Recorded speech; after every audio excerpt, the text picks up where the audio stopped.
హైదరాబాద్లో constables reels పిచ్చి పరాకాష్ఠకు చేరింది.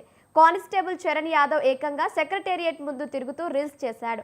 తనకు మెసేజ్ కాల్ చేస్తే సీఎం రేవంత్ను కల్పిస్తానంటూ ప్రగల్భాలు పలికాడు. గతంలోనూ ఐపీఎల్ టికెట్స్ ఇప్పిస్తానని రీల్స్ చేశాడు చరణ్ యాదవ్. డిపార్ట్మెంట్ డ్రెస్లో ఉండి రీల్స్ చేస్తున్న కానిస్టేబుల్పై చర్యలు తీసుకోవాలంటున్నారు నెటిజన్లు. కావాలంటే నాకు మెసేజ్ చేయండి అని చెప్పినా కదా, చేయండి. ఖచ్చితంగా 7:30కి మ్యాచ్ స్టార్ట్ అవుతుంది. మన సన్ రైజ్ ఈరోజు చెన్నై ఇంటికి పంపించాలి. పక్కా ఈరోజు గెలిచింది సన్ రైజ్ అని పక్కా కోరుకుంటున్నా. ఈరోజు సన్ రైజ్ ఎవరైనా టికెట్ కావాలనుకుంటే నాకు మెసేజ్ చేయండి. ఖచ్చితంగా 2 టికెట్లు ఇస్తా. ఇంతకుముందు 3 ఇస్తా అని చెప్పిన, వీళ్ళలో 1 ఇచ్చేసిన. ఆల్రెడీ 2 ఉన్నాయి.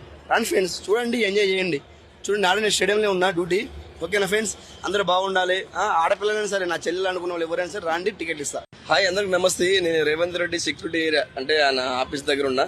ఎవరన్నా రేవంత్ రెడ్డిని కలవాలంటే నాకు మెసేజ్ చేయండి, లైక్ చేయండి, ఇంకొకరికి షేర్ చేయండి.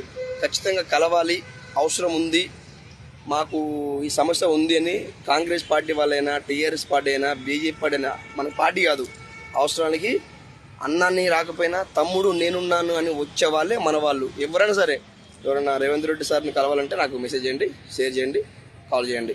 ఖచ్చితంగా కల్పిస్తాను. హాయ్, అందరికి నమస్తే. నేను రేవంత్ రెడ్డి